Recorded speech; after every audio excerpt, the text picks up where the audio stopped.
if we never show who you really are, how are you gonna? We need intimacy. And what intimacy is, and this is one thing I tell people all the time, is that success. I think you gotta have a dream. The School of Greatness. Really?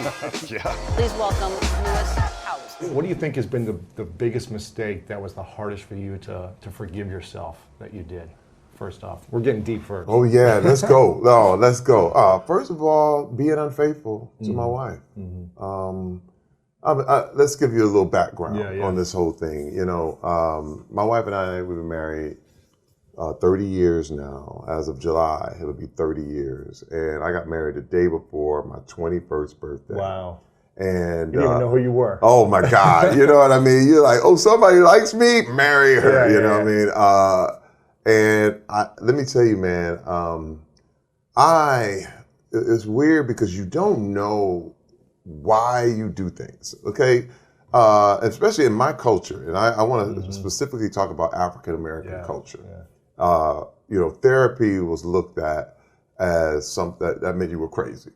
And it was like, the whole thing is, I'm not crazy, why would I go to a therapist? And what was so wild is my father was super abusive, okay?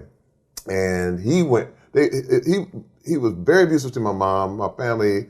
The whole thing is an alcoholic. Physically, emotionally. Everything, man. Just man.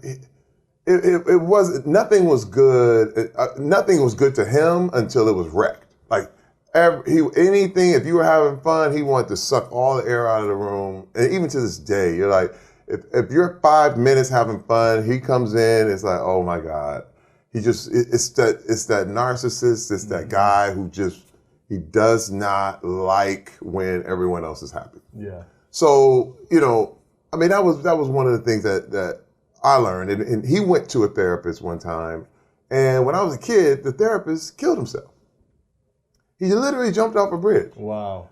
And I was like, my father went to him, and I'm like, this guy is done. So in my head, I'm like, you know what? It doesn't work.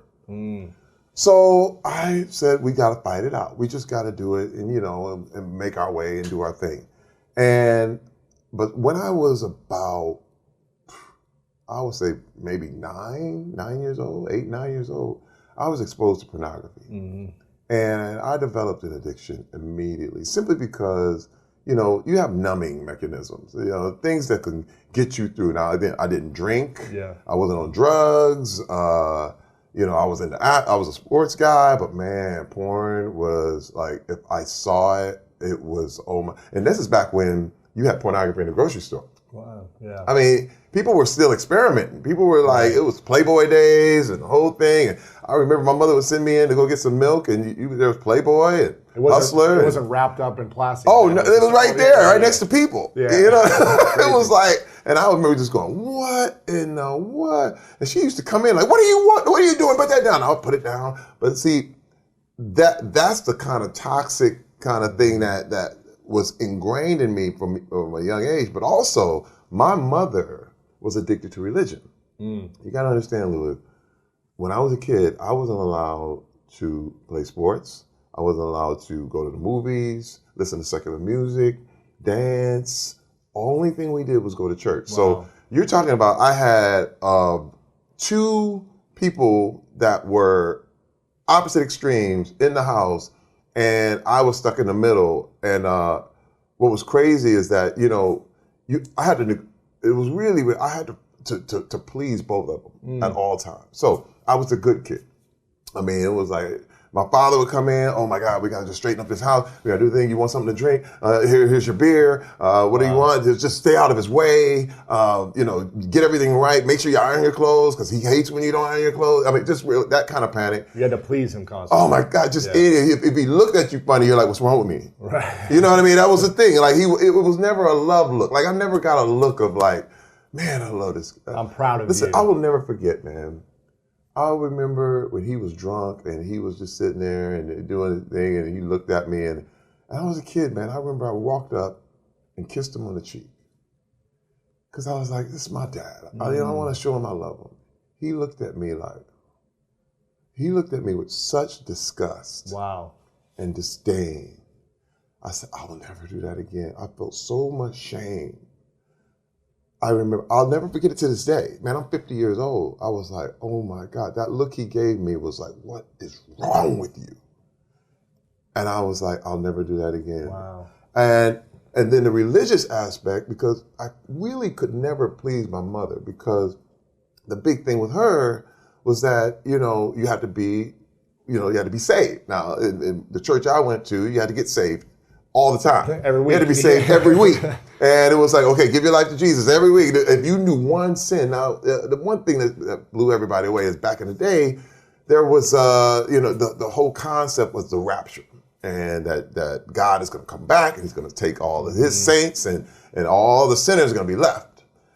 And, okay, when I'm 9, you didn't really explain the thing to me, because they said anybody who's left here, your head's going to get cut off. This is the way they did it. Your head's going to get cut off, and they're going to be bleeding in the streets, and they're going to throw you in a kiln. And let me tell you something. I mean, they would tell us this, and they were like, "So you want to be good?" So this is the deal. I used to have nightmares as a kid. I literally wet the bed till I was 14 years old because of the violence that was happening, but also just panicked feeling of I'm never good enough.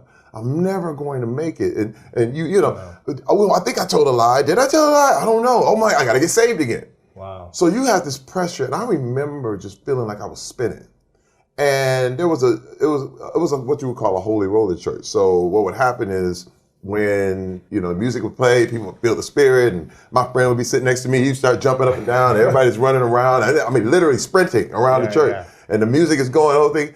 And I was like, oh my God, I want this. Like, how do I get this? Like, can I have it? And the preacher got up there and he said, you know what? If you don't feel nothing, you must not have nothing. Wow. Oh, see, this is words I'll never forget. And I went, no. And I was like, and so I was instantly wrong. Like I would go home like, I don't feel it. I'm not feeling like jumping. I can't.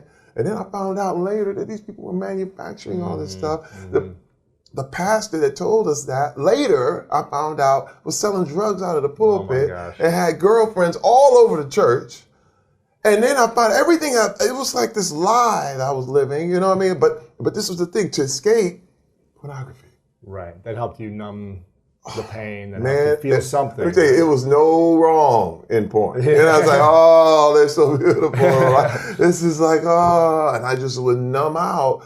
And then, that was back in the day when cable just started. So, they had like these little channels, Playboy channel and the whole thing, and you could, back then, you could actually they would scramble it, but if you held the channel, if you remember, if you held it in between, it would come in crystal clear. Oh, you can. And I would do that it was like porn every night. You know what I mean? I was like, man, anytime anybody was watching, it was like, and it became a stronghold. But I never told my wife. And I thought, this was the thing, when I met my wife, and I met my wife in church, and she was the best woman I've ever seen in my life. And I was like, I can't believe a woman like this would love me. I can't believe this. Well, she didn't know about you. She didn't know your shame. I told her as much as I felt she could tolerate.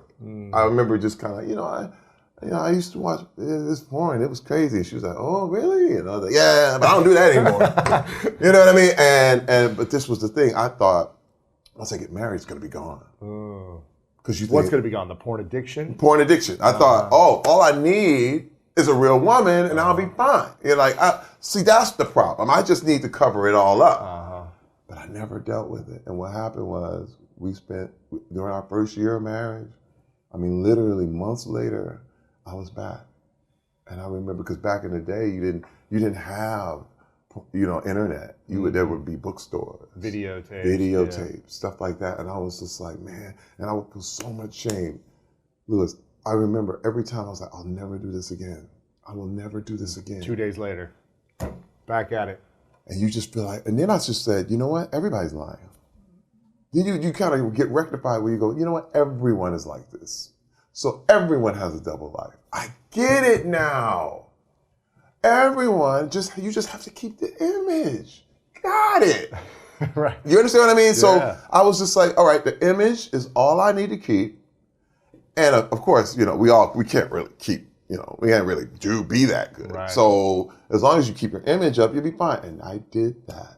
For how long? For the next 20 years. Wow. 20 years. Now, what happened is I was in Vancouver, and it was my first time working. I had spent 7 years in the NFL. My wife had went to the NFL with me. We've been doing all this stuff because, again, with this kind of pleasing kind of attitude, you can go really far. Like, you can get really successful doing this stuff. You know what I mean? Like, you become a machine. I was the workout king. I was the business king. I was the pro. I was going to make it to the NFL. I was going to do whatever I put my head to because you're motivated by, you're kicked into your future. Like, everything is like you beat yourself up. You know what I mean? In fact, I'm going to work out double. Right. In fact, I'm going to do triple the work. I'm going to do, I got to make it, and you don't take no for an answer. You are now so competitive, so like, my whole mindset was now, I'm going to destroy everyone. Everyone, yeah. That was what it is. I mean, I literally, but I would smile and I would be very friendly. But you were competing against everyone. But the whole thing was, it was a ploy. Yeah. You know what I mean? And this was the thing. I finally started acting. And my first job, I was in Vancouver, and I knew I was no good. Like, because you feel like a farce. It was imposter syndrome times 100 because the first movie I ever auditioned for, it's a big Schwarzenegger movie. I'm on it, and I'm sitting there, and I would go back, and it was so bad. I remember they told me, they were like, Terry, we're not going to use you for a couple of weeks. You can actually fly back home. I was like, no, I'm going to stay. Right. I'm going to stay. And they were like, well, you don't have to. I was like, no, I'm going to stay. Yeah. I'm going to, because I'm thinking I'm going to get cut or something like that. But I want to go and prove what I was going to be the best actor of all time. Dude, so I'm up there and I'm in a tailspin. I'm lonely, I'm hungry, I'm angry, and I'm tired. You're not working. Dude, I decide, and I'd been watching pornography. I decide for the first time to go to a massage parlor. And I'd heard about things, but she's like, well, I'll go get a massage. You justify. Right. You literally justify. I went there and was unfaithful. And I was like, let me tell you, when it was over, I remember going back to my room and I was like, I crossed the line. Wow. Like the line had been crossed, man. Like,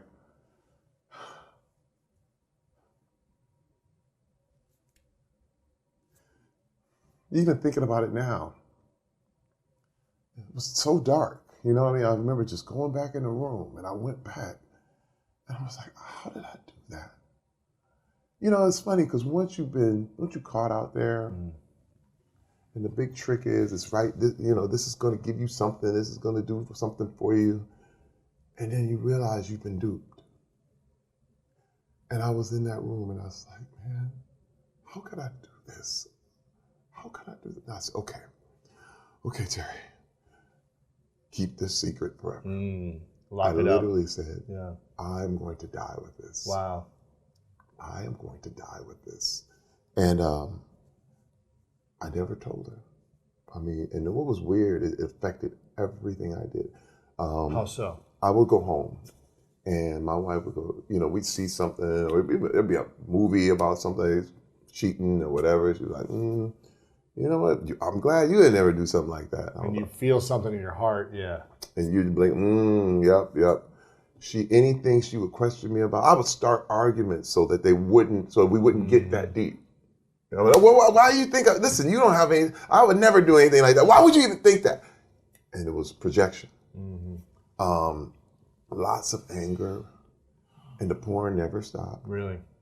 Because because it's not exposed. And this is the thing, she never knew who I really, really was.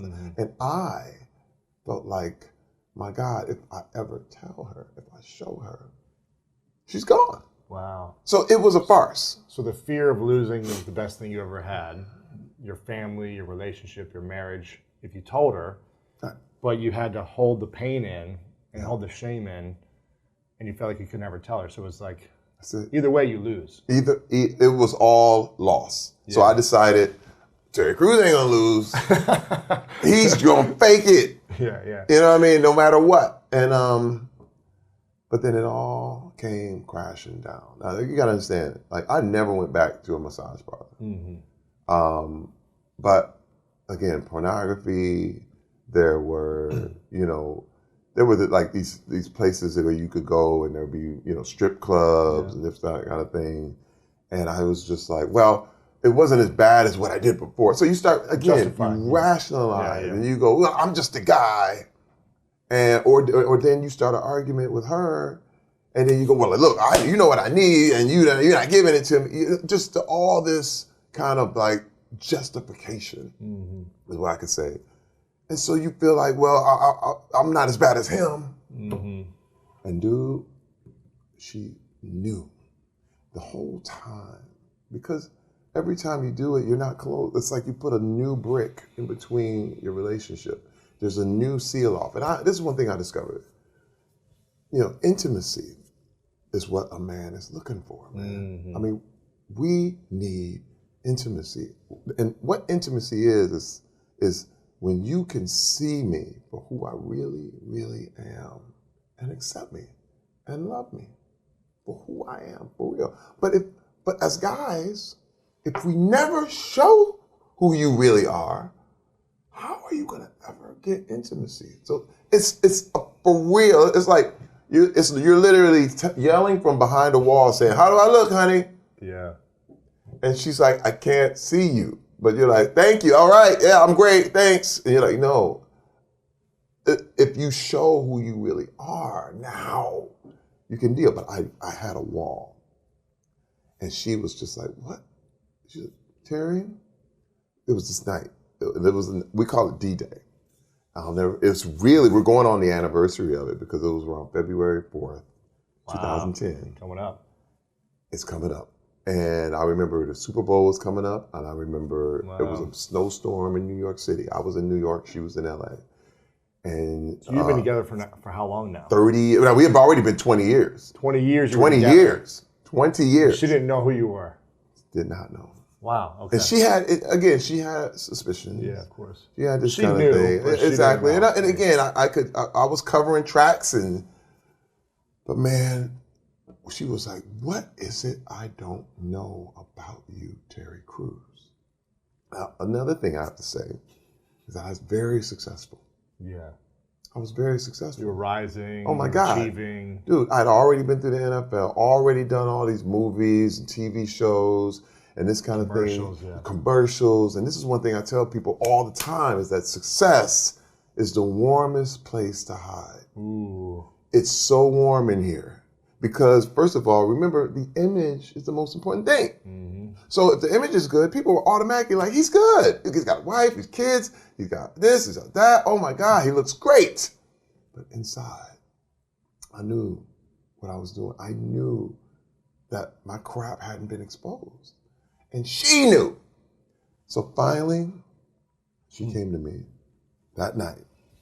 And I was at the Mercer Hotel right there in Soho. Never forget it, man. In fact, I've never stayed in the Mercer since then. Simply because it was just that reminders of it's such a dark place. I actually have to redeem that place. You know what I mean? To go there on the 10th anniversary. Yeah, you know what I mean? Right, and redeem it. But what's so crazy is that she said, "Terry, this blew me away. It cracked my egg, man." She said, "What is it I don't know about you, Terry Crews?" Because we have been arguing all night. Mm. And those words, I remember just hanging up. And then I laid there in the bed, and I was like, you know what? Keep the lie, don't tell her. And something told me, man, and I ain't gonna tell you, I don't even have to tell you what, it was like the universe, people could call it was God, it was Jesus, it was whatever runs the world, said to me, "Terry Crews, if you don't tell her, I'm going to leave." Wow. Now, I was just like, wait a minute. Like it was almost like he was like, "I've been dealing with you forever, giving you a shot to tell your truth, to really just be honest. And you know what? I'm done with you. And I felt so alone. It was, man, Lewis, I can't even describe. It was, again, it was a snowstorm going on. It was like everything was dark, and I never felt that darkness, anything like that ever again.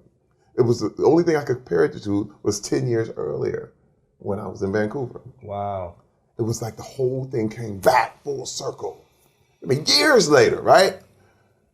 I called her up. We talked again. And I told her, Lewis, I'll never forget the gasp on the other end of the line. Wow. It was like, oh no. She said, oh my God. She said, Terry, don't come home. You don't have a home to come to. Holy cow. My life was over. Wow. My life was over. That right there, I was like, and then I kind of, and this is a strange thing. You know what I was like? I felt relief. I said, good. You got it off your chest. You know what? Go ahead and leave then. Right. Then you probably weren't with me in the beginning. Again, it still didn't want to give it up. I was like, you know, I'll just find me another girl, and now I'll just start over because I'm successful. I'm successful. I already have it. Because see, this is the thing, Louis. Hollywood doesn't care if you lose your family. No. In fact, they're like, look, now we can book you for more movies. Right. You have more time. Yeah, you know, you have way more time. Now you're all good. And I was like, okay, you know, I'm good, fine.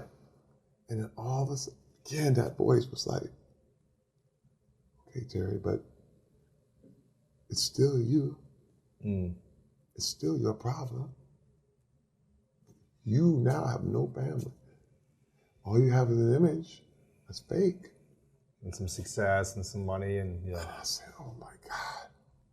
And he said, Terry, you have to hold yourself accountable. And I was like, it sunk in on me that I knew. I said, oh my God. And then I called a friend. I mean, because it was dark, and I was like, man, my wife left me and she's done with me and the whole thing. He said, Terry, look, I cannot guarantee you or promise you that your wife will ever come back. He said, but you have a problem, and you have to get better for you. And that's it. He said, I can't make any promises. Because I was like, you know, look, I told her and everything, so now I'm supposed to get everything back, right? No. And so I was like, I see it. I see it. And it was like a cracked egg. It was like this whole life. Like, one thing I realized is that at certain times in a man's life, he's either a fool, he's a victim, or he's a king. And when you're a fool, you're like, you goof it all up. You know, well, you know, but you think there are no consequences for your actions, but there are always consequences for every act you do, everything, good or bad. But then when you mess your whole life up being a fool, you become a victim. Now, oh my God, look, you know what? You know why I did that? Because I was black. You know what? Because I grew up in all that religion. And my father was an alcoholic. You know, he beat my mom. You know that, right? Or look at the situation. I'm from Flint, Michigan, man. It's hard. It's hard for a black man in this society, and this is the way we did it. And let me tell you, the table is always full of excuses because they're valid. Yeah. There's a lot of people against you.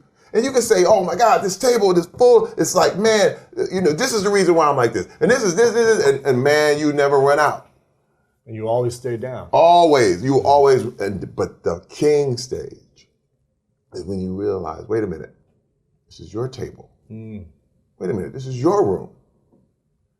You have to accept whatever you are letting into your life, good or bad. As a king, you can tell people, get out of your court. As a king, you don't have to accept any of those excuses. Yeah. As a king, you have to know that you are responsible for your life, good and bad. You did that. So as a king, if something's not right, it's your responsibility to change it. Dude, it was like, I had to go to rehab. I went to rehab. It was this place called Psychological Counseling Services. It was in Arizona. I mean, in Arizona, in Phoenix. And man, How long did you go for? Oh man, well you go for a full. It's like an intensive. Yeah. Where you don't do anything. You're there for like 16 hours a day. And this is 2010? This was 2010. Yeah. So, and my wife told me she thought I would never ever do anything like that. Wow. Because again, I was not, listen, we had been going to like therapy, but when you're not honest, it doesn't work. You know what I mean? Like, you're just telling the game and whatever. Dude, I went in there and I was like, this ain't me. This ain't me. In like the first couple hours, I'm like, come on, this is crazy. Then all of a sudden I was like, oh my God, this is me. Wow. This is me. This is the problem. This is the issue. And I was in tears. Wow. I was broke.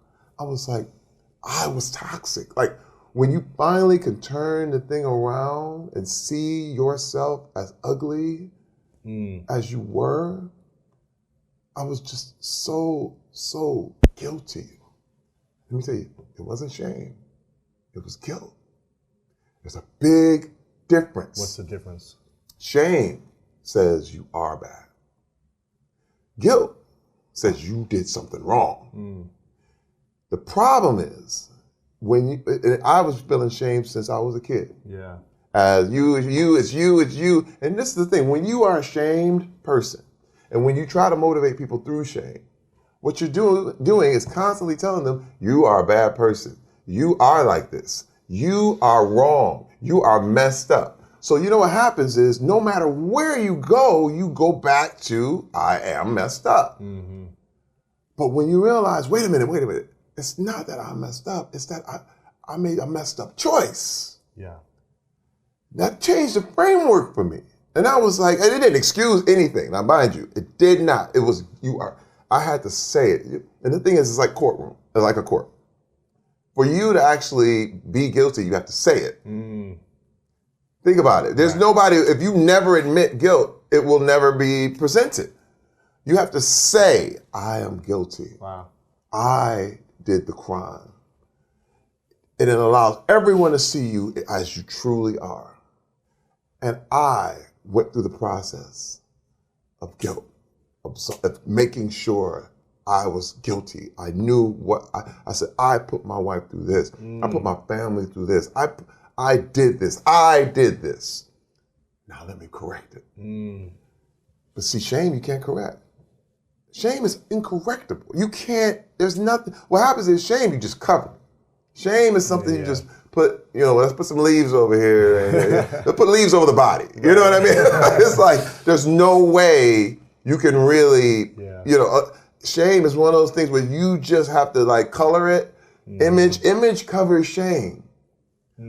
But when you are dealing with guilt, now you've been proven guilty. Now there's punishments.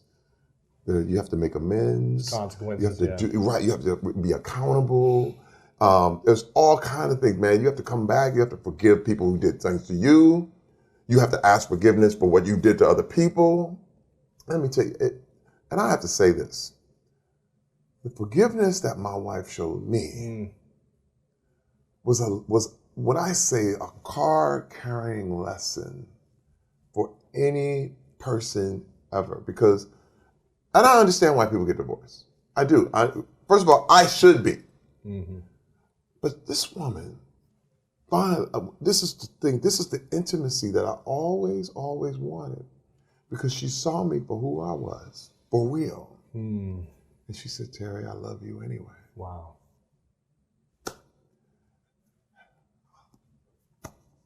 Man, wow. That's all you want. Yeah. That's all I ever wanted. All I ever wanted was to be seen for who I was. And I was like, you love me? Like, I thought it was real. I was like, I thought she wouldn't come back. But she did. She said, but Terry, I love you. And man, that blew me away. Yeah. Because I was living this man life, and here I am. You see me as nothing. I'm like, I'm feeling about myself. Like, I feel like I'm worth dirt. And she was like, oh, I love you. Wow. And man, that changed everything. It was like, the thing that I needed, I was running from the whole time, Lewis. I was running from it the whole time. And I vowed, I said, after that, I said, my God, I can correct this. This is fixable. Mm-hmm. This is fixable. This is not something, and this is what I learned through counseling, and I continue still to this day. I mean, it's been 10 years of constant work, constant just, hey man, I can fix this. Wait a minute. And this is why when I talk about toxic masculinity, I'm talking about me. Mm-hmm. I'm not in the game to be like, well, look at you guys, and let me tell you about you and what you've been doing. Hold up, I'm talking about me. Mm-hmm. First of all, when people clown me about, oh man, oh yeah, you got molested, I would have been the guy who did that stuff. Yeah. I would have been the guy like, man, you too big to get, man, you just go to smack somebody and get out of here. I would have been that person. So I'm never, ever pointing the fingers at another man as if you need to get it together, brother. I'm not spreading shame, but I am saying we need to say we're guilty. Wow. We need to say what it is we did wrong. And this is the only way. The only way I can really, because right now in our society today, we have a big thing about apologies. You know, yeah, hey, I said I'm sorry. I said I'm sorry. I said I'm sorry. So now you got to forgive me, and let's keep going. The only way I can really, really kind of put this thing down is when it's like driving drunk. You hit somebody in a car. You get out of the car. Hey man, sorry. Yeah. And then you get back in the car and drive away. First of all, that is today's version of an apology. But what we're talking about, accountability, is totally different. Yeah. Accountability is you stay there with that person you hit. Accountability is the police come. You've been driving drunk. You get arrested. Accountability, you lost your license. Accountability, you're paying fines and you're paying for the person you hit, and you are paying for their recovery. Yeah, you might be in jail for some time. You might have to. You'll be cleaning up on the side of the freeway for about 6 months. Yeah. You know what I mean? It doesn't matter what status you are.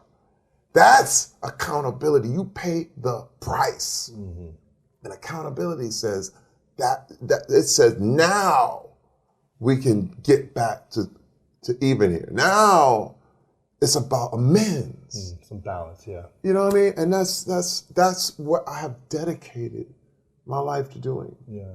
My life, it's funny because when I look at even the massage parlor that I went to, I learned later on, I joined, I became an ambassador for the Polaris Project, which deals with sex trafficking. And it talked about how many of the women that are involved in that whole thing are not free. Yeah. They're not free. They're basically indentured servants. And they're basically trying to pay off debts to get out from some pimp or get out from under someone who's got them. And I played that whole thing out of my head because I said, I did that. I got to correct this. And so I became an ambassador for Polaris Project because to stop human slavery today, you know, the fact that, you know, at every opportunity that I can see, I'm really trying to tell my story in order to just bring light to, man, you know, we've been hypnotized as men. We've been hypnotized, man. This masculinity thing is to a point where, you know, I can understand the Taliban. Right. You know what I mean? Like, wait a minute, I knew Taliban. You know, in the African American culture, we have a black Taliban. It's like if you don't do black the right way, you're out. Really? If you are not this kind of black man, you are instantly, and this is a lot of things white people don't know, but there is a sector that is so pro-black Taliban, I call them the Ankarite, which is the Ankh symbol, the Egyptian thing, that they actually line up with white racists. Oh my gosh. And they go attack black people. And every time about black people. And it blows your mind. This is Taliban. I was like, but it's as toxic as it comes. And I remember being like, having attitudes and things. I remember my wife would tell me stuff. We would have arguments. I was like, you know, that girl, she's got to watch what she's wearing. She said, Terry, it doesn't matter what she's wearing.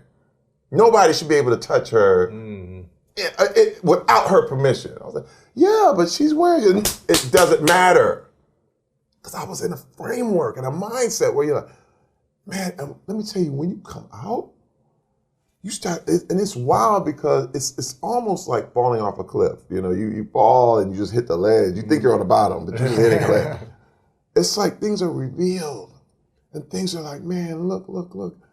And then in 2017, my wife and I went to this party, and this agent, who was the head of William Morris Endeavor, his name was Adam Bennett, literally represented Michael B. Jordan, Sylvester Stallone, all the super big stars, Adam Sandler. It was actually Sandler's party.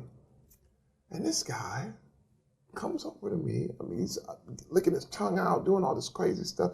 I've got my wife's hand. And let me tell you something. Once you out of that, you know what toxic masculinity looks like. You know, and I have to say, the term toxic masculinity has been overused. Mm-hmm. People have been, toxic, you know what it is? It's abuse of power. Mm-hmm. Quite simply. It's an abuse of power. Anywhere you see this kind of stuff, where you see an abuse of power, we're talking about these kind of problems. Right. This guy came over to me, man, and he's licking his tongue. I know drunk, and I know drugs. Yeah. I grew up in Flint, Michigan. I know the crack epidemic. I grew up with it. I know people who are high as hell. Mm-hmm. He was high on something. I cannot, I don't know what it was. He was out of his mind. Uh-huh. Eyes dilated, going crazy. And I'm going, what is wrong with this dude? And you're with your wife. I'm with my wife. He comes over to me. He gropes me in my gym. I mean, not even, he just grabs a handful. I'm like, hey man, get back. What are you doing? Then he's laughing and he comes back again. All right, I'm like, dude. And I grab his hands, I restrain him, I push him back. I mean, he literally falls into other people. Wow. And I can't believe I mean, this is my agency. These are people I pay millions of dollars to. So I go, okay. My wife has seen me before in my toxic days. Get aggressive. Yeah. She's seen football me. Days. Yeah, in the football days. She's seen me throw people over her head. Wow. Literally. Wow. She's seen people get beat down in the street. And she was like, years earlier, this was during the therapy times and during our comeback time, she said, Terry, you cannot let anyone pull you into any sort of altercation because you're going to lose everything. Wow. She would always tell me, like, can't react, can't respond. Can't react. Yeah. Because this was also part of my therapy. Because I had anger. I had big anger. You wanted to fight. I said, man, that's how I got in the NFL. Yeah. 7 years in the NFL was a fight. That's all you do. Mm-hmm. Look, man, you got two good parents. You probably ain't going to make it in the NFL. No. I'm just trying to tell you. You get soft. That kind of peaceful life. Yeah, you're too soft. You're too comfortable. Yeah. You play on pain, dude. You play on my daddy beat my mom. I'm beat your ass just like that. Wow. I'm going to tell you, man, I'll put my head in. My holy skill was my ability to take tremendous amounts of pain. That was the deal. Because I was angry. It's like jail anger. You know what I mean? I'm telling you, I knew NFL players. You put us in any prison, we'll run it. Wow. I'm just telling you, because I could go to prison now and I know I could be fine. Wow. Because that pain was something that you're like, man, don't touch me. You enjoy the fight. So you want to fight. You understand what I mean? Yeah, you look for it. You're like, you bring it. And she was like, now you're different. We have to work this. I said, you're right. And I had that question, why would I want to just snap on somebody? Mm-hmm. Why would I love to just put somebody's face in the pavement? Why can't I walk away? Mm. And let me tell you, man, that was the biggest test I ever had, ever. Because I grabbed her hand. Because I was going to kill this dude. Wow. Lewis. Dude. Someone grabbed you there. Listen, what people don't even fathom is the aftermath of these kind of actions. I know. Because imagine, even if I would have just pow, and he fell and died. Your career's over. Your life's over. Life's over. Life's But wait, over. he may not even have been there to tell the story. Everybody would say, Terry Crews just killed a man. Well, what was he hot? I don't know. No, he bumped into Terry. He got mad. I wouldn't have been able to say, well, he did. They'd be like, yeah, right. Dude, I got in that car. I kept my hands on the steering wheel. I was going to drive back in. I mean, I literally was going to drive, like, took everything I had to drive away. Not go back to, yeah. She said, my wife was like, I'm so proud of you. Wow. I'm proud of you, Terry. I'm proud of you. And I was like, now, next day, go right to the agency. I'm like, hey, man, what are y'all going to do about this? This is crazy. Guy calls me up. I'm sorry, I was drunk. Instantly, I knew he was lying. When you tell me you're drunk, I know you're lying. So now you're not dealing with this thing. Now you're not willing to say you're guilty. You just got back in the car. You're making an excuse. Yeah. I'm on the ground. You got back in the car. You drove off. You just made an excuse. And he was like, sorry about that. So I go up. I talk to my agent. I said, dude, you got to do something about it. We're going to handle this. We're going to handle this at the highest levels. We're going to do whatever it takes, Terry. You watch. I got zero.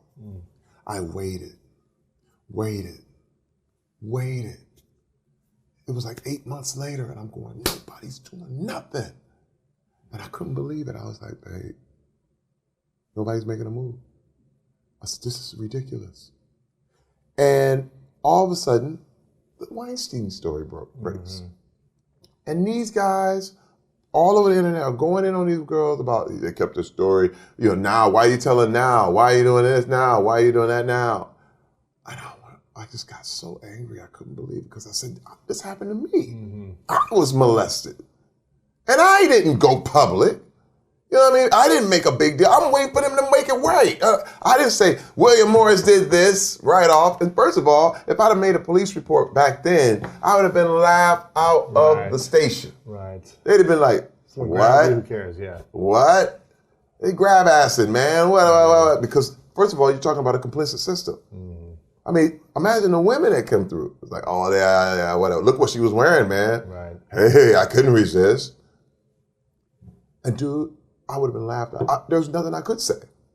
But when that happened, I backed those women up right away through 16 tweets. My wife didn't know. Publicist didn't know. Agent, nobody knew. I was on the set of Brooklyn Nine-Nine, and I did those tweets. And I knew, I was like, oh my God. I said, if I had remained silent, I would have felt like a fraud. I said, those women were being sent out in the fire. Like they were just out there, and these guys were just lambasting them. And I said, I gotta support you. I have to support you. Their courage gave me my courage. Yeah. And because I know what it is. I know what this shit is, man. And I said, man, and they were gaslighting me, dude. So finally, when I did these tweets, and I remember I didn't name a name. Did not say a name at all. The agency calls me. Hey, Terry, you all right? We saw, I said, we saw your tweets and the whole thing. I said, so, well, why are you calling me? And he said, well, we didn't know, Terry, we didn't know. This was one of the higher ups. He's like, we didn't know. I said, well, why are you calling me?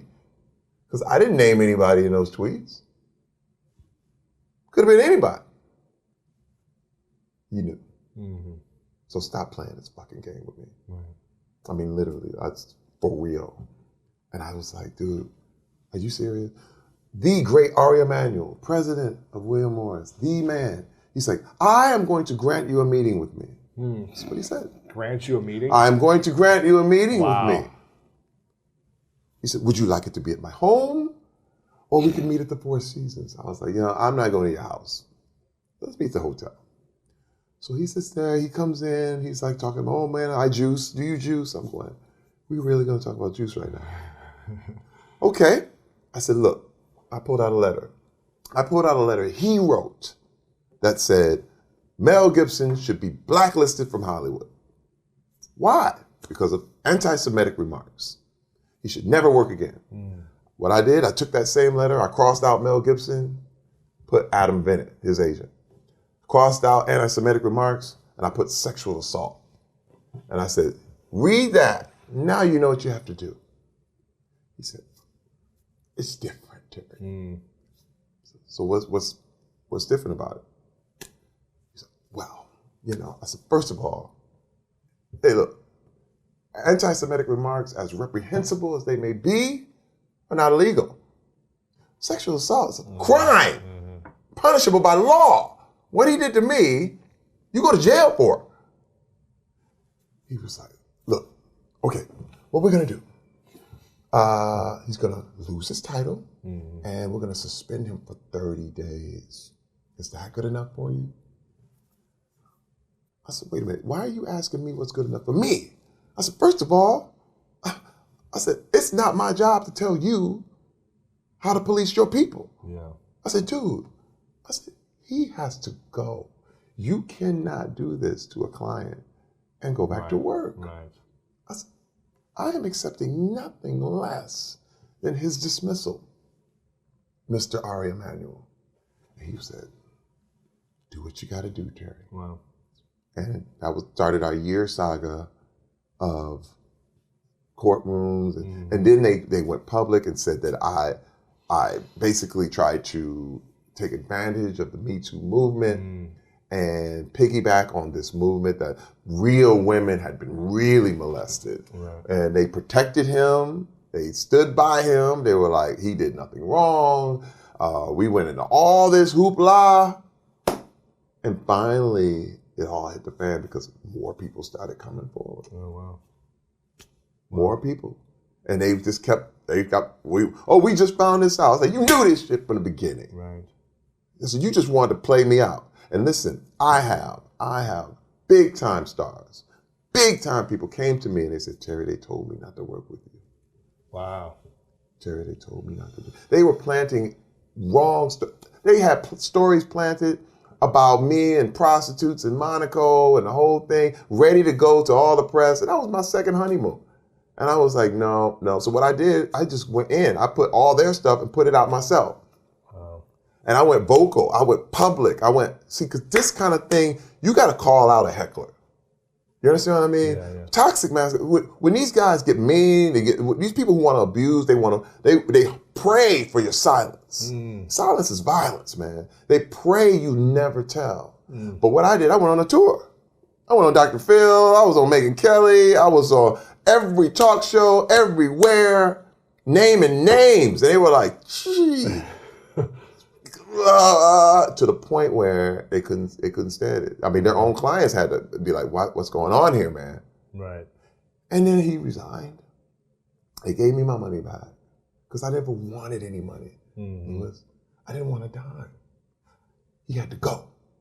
I accepted nothing. They actually were talking about, well, what does he want? What does he want? Yeah. You know, they sent lawyers to do that. I walked out.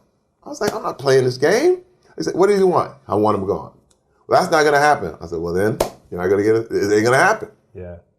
So he agreed to leave. And there we go. They gave me my money back. But at the same time, I had to think, oh my God, I spent $400,000 of my own money. What is a young girl going to do? Who doesn't have the funds, what is the resources, what the young platform. girl wants to be in Hollywood, get off the bus, she's trying to do it, she gets molested, she gets raped by her agent, nonetheless. What's she going to do? Not much. Nothing. Yeah. And I said, damn it, this has got to stop. I'm not having, this is a thing where we have to, as men, it's our job, and I understand my boundaries, Louis. I'm not here to talk about the white man. I'm not. Yeah. I'm not here to be like, but what about this guy? I'm talking about me. Listen, black men need to hold other black men accountable. Men need to hold other men accountable. Americans need to hold other Americans accountable. See, you see how that boundary keeps working? It might grow, it might go big. Some people were like, well, what about, because I talk about my community, and they'll say, well, what about Catholics? I'm not Catholic. Right. I got nothing to say about that. But Catholics need to hold other Catholics accountable. You understand what I mean? Absolutely. What's happened is, it's the people you're next to. It's your community. You know what I mean? Hey, man, if you live in Greenwich, Connecticut, you have to hold other Greenwich, Connecticut citizens accountable. It does, listen, and now this is what what about toxic femininity? And I heard that all the time. And I'm like, hey, man, I'll leave that so some woman can have her own conference on that. Yeah. But I can't speak for them. Yeah. I'm curious about, just the way what do you think about forgiveness? Through toxic masculinity, when someone has done something to you that you feel is wrong, and is wrong, illegal, or whether it's illegal or not illegal, you feel is wrong. Yes. Just in the way your wife forgave you, Yep. because you took accountability, you took certain actions. Maybe or maybe not, she wouldn't have forgiven you, but she did, and you're here now together. What's your view on forgiving toxic men or toxic actions that men have taken in the past but are working to improve? And I don't know anything about the agent and what he's doing right now, but how do you, in your own heart, feel about forgiveness where people have done something wrong to you? First of all, forgiveness is a requirement. I remember when Donald Sterling did all his thing. I went on a press tour. I was doing a press tour for Blended, and the whole Donald Sterling thing was going on. And I said, we need to forgive Donald Sterling. You can look it up on YouTube right now. Wow. And black people were like, hell no, blah, blah, blah. But I said, listen. The big thing about forgiveness is that it's not for him or them. It's for you. It's for you. Now, forgiveness and accountability go hand in hand. See, what people think is forgiveness means now I'm free. No, it doesn't. In fact, holding you accountable is a part of forgiveness. I forgive you. I let you go. I'm filing this lawsuit.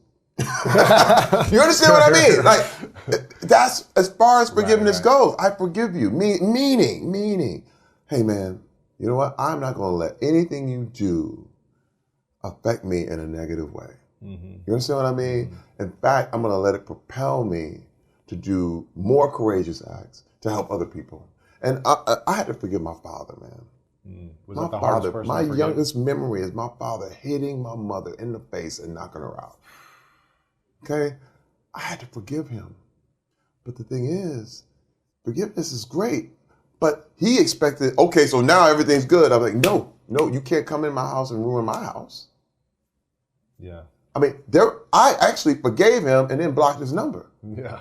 You see what I'm saying? Sure. See, but that's where we're getting it mixed up. Because what happens is when a smooth, toxic guy knows how to manipulate that. Come on, baby, you forgave me, right? Let me back in. It's like, you've already crossed that line. Now, forgiveness is like, you know what? I forgive you. Go your way. Goodbye. That's the best kind of forgiveness ever, man. Yeah. Unless maybe, would you ever bring someone back in your life if they showed accountability for a while and you felt like it was sincere and true? I've already done just it. like what your wife has done, where you took the actions, you were sincere, Yes. worked. I have to say this. It is wild because I have a really good friend who I can say betrayed me. And he literally worked his way back. And now we're back again. Really? I'm telling you, it's so amazing. My wife will tell you. We went through the whole thing, straight betrayal. And I was like, what? And he was really, really apologetic, really sorry, and he was really accountable. And let me tell you, now he's right back. In fact, because of what we went through, You trust even more. we're right. You see what I mean? We're closer than ever. Wow. And we talk about this stuff. And before it was an image and things he was covering, and now there's nothing there. Now we're closer. Yeah. We're actually intimate. You know what I mean? And let me tell you, my wife and I, way closer than we were before. And when I mean, man, I can look in her eyes, she looks in mine, and we go, oh, no, listen, I would say if there's a way to not go through what we went through, That's the best way. do it. You know what I mean? Hey, look, do it. Don't struggle for 20 years. I would never, ever recommend the hell. Because let me tell you, it was hell. It was hell Yeah. to come back. I mean, there were times I would come home and she'd be in the kitchen just crying, just standing there. And I knew, there's nothing worse than knowing you did that. And I wouldn't even have to ask. I would just come over, give her a hug. If she wanted one, I would say, can I hug you? We just hug. And it's about empathy, man. And this is, again, with this apology thing, people feel like, well, I said it once and then I don't have to apologize again. But that's saying you'll never be wrong. Yeah. You always have to be open, and forgiveness is necessary. Forgive. I have to forgive in the morning, and you forgive at night. How did you learn to forgive yourself for 20 plus years or 30 years or whatever it is of doing things that you felt like you betrayed yourself for and other people? That came from doing a lot of reading Brene Brown. She's and amazing. her dealings with shame. She's amazing. Dude, it literally told me, wait a minute, man, you are not evil. You see what I mean? Because that's the way you forgive yourself. We think we are, right? Yeah, because you can't forgive yourself as long as you think you're evil. Right. You know what I mean? You can't. It's impossible. I am an evil person. There's no forgiveness. But when you realize, no, I did something wrong. I did bad things. I don't do them anymore. Mm-hmm. Now you can forgive yourself. Now you can start to, I don't do that anymore. I don't watch porn anymore. Mm-hmm. I don't do these things anymore. In fact, I'm working against these things. In fact, I am correcting these things. In fact, because of my vulnerability and because of my transparency, my God, it's like I'm having a therapy session right now. Right. As we talk. Yeah. And it reminds me, it was like, Terry, hey man, you're making right moves now. Yeah. You know what I mean? You're doing the right thing now. Mm-hmm. And it's so funny because you can relate it to almost like food.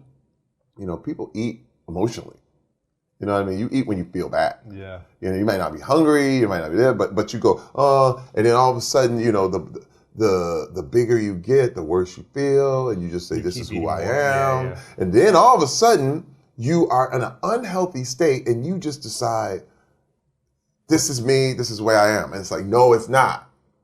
No, it's not. Because there is an ideal weight. Mm-hmm. You know what I mean? I have never fat shamed or anything. I don't believe in it. But everyone should have an ideal weight. There's an ideal weight for you that's healthy. Yeah. And if you don't know it, you probably have a problem. You know what I mean? Right. And that's the way I'm gauging my thing, you know? Sure. And I look at this thing as, hey, man, when you look at your own life, and it's constant introspection, constant correction, constant like, do it right. Do it right. Wait a minute. Why do you feel this way?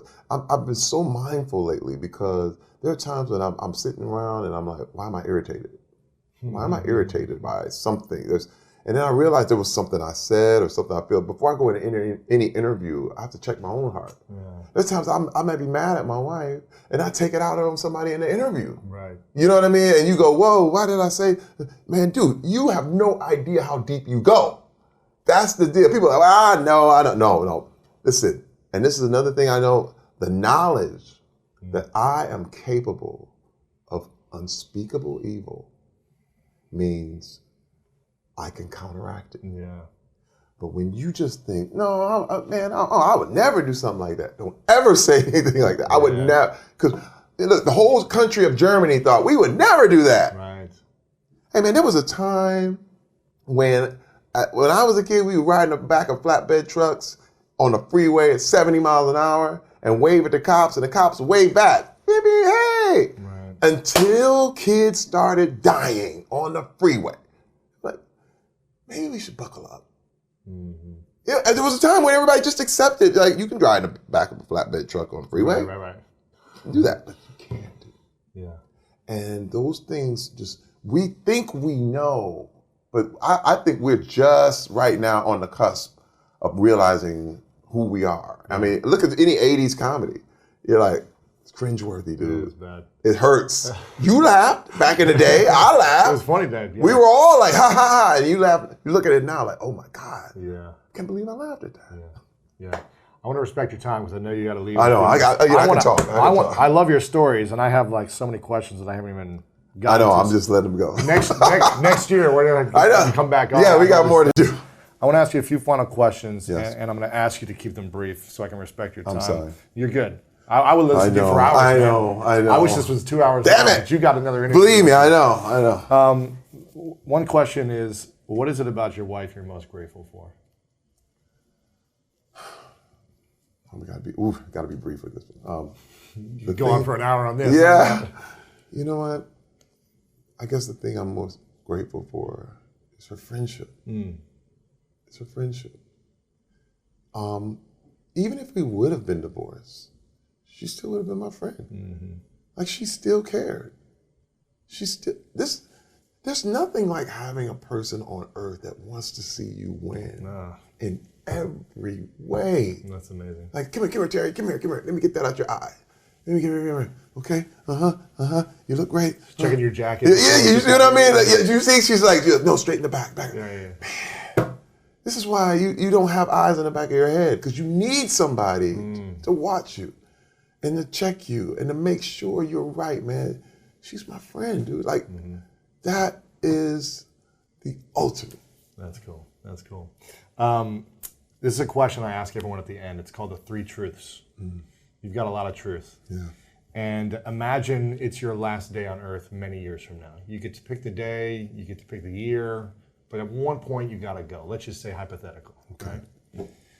And you've done everything you want to do. You've achieved every dream. You've had the most incredible marriage, great kids. Everything you want to accomplish, it's happened. The impact you want to make in the world, it's happened. Yeah. The man you want to become, you've become it. Whew, that's a great day. It's happening. It's happening. Yeah. But for whatever reason, all your work and your interviews and your content and your movies, you got to take them all with you. So no one has access to them anymore. They just have memories of you. And you get to leave, you get to a piece of paper and a pen to write down 3 things you know to be true about all your experiences in life, all your lessons, the challenges, the love. And this is what the world would remember you by, these 3 truths. What would you say are your 3 lessons or 3 truths? Wow. Number 1 is accountability.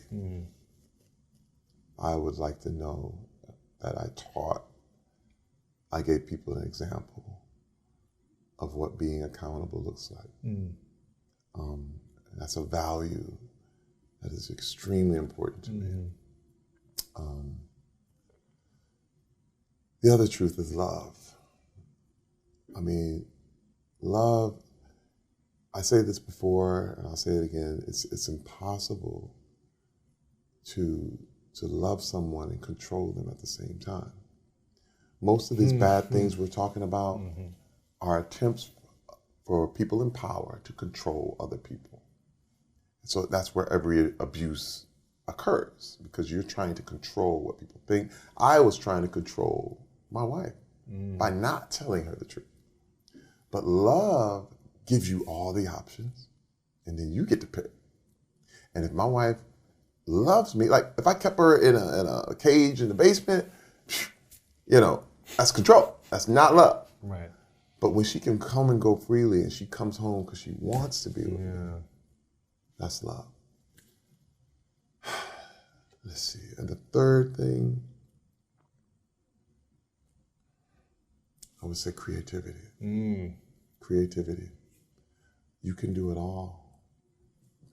My thing is, I never saw, once I cracked that egg on the inside of me, like that image and who I was became one person, I could do anything. Wow. There was no rules. Go, host, act, create a furniture line, paint, do whatever. There's no rules. There's nobody to tell you, hey man, that's not what a man does. No. Creativity works like do whatever you want, whatever your vision sees. In fact, as far as you can take it. You know what I mean? Pablo Picasso said, whatever you can imagine is real. That kind of creativity, man. To me, those 3 things, man, they can say, man, Terry did that. That's what I want. When you see all the stuff that he went for and he tried. This is a kid from Flint, Michigan, man. I never was supposed to get this. Wow. People are still shocked that I'm here. Yeah. I shocked myself. But it's through creativity. Yeah, man, those are powerful truths. Before I ask the final question, I want to acknowledge you, Terry, for your incredible heart. I think a lot of people see you as this big, strong guy, and you're probably the most attractive man I've met, but you're physically still fit, is. right? Exactly. Your physical strength is impressive, but your heart strength is really what's inspiring to me, and I think to so many people that you're willing to continue to use your platform for a place of service and impact. Thank you. I think that's, for me, a true measure of a man is someone who's in service, and I honor and recognize that in you and acknowledge you for all you do to be accountable for yourself. You know, I know we've talked before, I've made tons of mistakes in my life and I'm not perfect and I'm constantly owning up to that accountability personally. And for you to lead the way, it's really inspiring for me and so many men and women in the world. So I acknowledge you, my man. I hope we get to do more interviews in the future and dive in, because we didn't even talk about your art, your creativity. Oh, we got more. Yeah, I got a whole deal on that. Terry's one of the best artists I've ever met. But right now, you can get the book Manhood. Make sure you guys go pick this up. Get it for yourself. Get it for a man in your life. And for women, if you're living with a man, how to understand men better. This is a great book. Check this out. You're on Brooklyn Nine-Nine. Is it out right now? You're filming right now, and it's out. We're filming now. And it's, and it's out. And I'm hosting America's Got Talent. America's Got Talent is huge, man. Congrats on that. Huge. I've been watching your stories and everything. It looks so inspiring, It man. is. It's so great, man. I was made for that show, dude. You are the perfect host. You are freaking like, it's unbelievable. What else? How else can we support you right now? We can follow you on Instagram. Yes, just at Terry Crews, Instagram, at Terry Crews on Twitter, Facebook, Terry Crews. So, and you know, I'm just always doing stuff. Oh, I have a children's book coming out that I illustrated. Yes. Is it coming out? It's literally coming out next month. We are getting the whole thing together. It's self-published. It's called Come Find Me. And it's an augmented reality book where it's a first-time reader. It's in Portuguese, English, and Spanish. And you open it up. You have an app. You can put the phone on or your iPad on the pictures, and the characters pop right out of the book. We are going all out. Come Find Me. Where can we pre-order that on Amazon? Actually, it's comefindmebook.com. Okay. And we have it. It's literally coming out next month. So sweet. We're lining it all up, man. It's my first children's book. Because let me tell you, this is the thing. What broke my heart more than anything was when Bill Cosby went down. Mm-hmm. I grew up on Little Bill, Fat Albert, the whole thing, and I said, man, now that wiped out the whole legacy. I knew something had to replace that. Yeah. And I created this book, and it's two characters, Marcus and Anthony, two little young African-American boys who are based on real people. I co-wrote it with my friend Ken Harvey, who was a pro football player. And his kids are all grown. They have master's degrees, the whole thing, and they're wonderful kids, but they're based on them as they were little kids. That's cool, man. Come find me. We'll link it up. We'll promote it out. In 30 seconds or less, final question. What's your definition of greatness? Wow. My definition of greatness is vulnerability. Because vulnerability, you have no courage without vulnerability. And there's no way you can be great until you can hear it and be vulnerable. So that's my definition. Terry Crews, you're a legend, man. Appreciate you, brother. Love you, man. Thank you, brother. Man, you got it. Thank you. It's amazing. If you're looking for more greatness in your life, make sure to check out this video right here. And also check out our free PDF, The 3 Secrets to Unlock the Power of Your Mind to help you change your life. Download it right here. You know, people feel like they gotta be the best or they gotta be #1, but there's so much room out here for so many.